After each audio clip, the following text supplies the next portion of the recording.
இறுதி சுற்று இயக்குனர் சங்கர் பாராட்டு. சுதா கோங்ரா இயக்கத்துல மாதவன், ரித்திகா சிங் மற்றும் பலர் நடிச்சு கடந்த வாரம் வெளிவந்த படம் இறுதி சுற்று.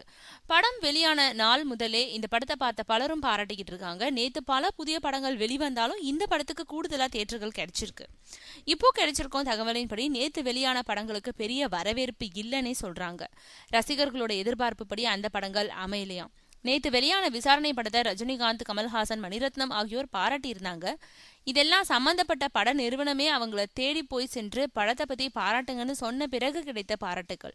அதே சமயம் இறுதி சுற்று படத்தை திரையுலகத்தை சார்ந்த பலரும் தாங்களாகவே பார்த்து பாராட்டிக்கிட்டு இருக்காங்க.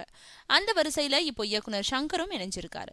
இறுதி சுற்று பெண்களுக்கு மரியாதை, இயக்குனர் சுதாவோட அற்புதமான முயற்சி, மாதவன், ரித்திகாவோட சூப்பரான நடிப்பு, சந்தோஷோட இனிமையான இசைன்னு இயக்குனர் சங்கர் பாராட்டி இருக்காரு. கேட்டு வாங்கும் பாராட்டுகளை விட இது மாதிரி உண்மையான பாராட்டுகள் தான் இது மாதிரி படங்களை இன்னும் பெருமைப்படுத்தும்.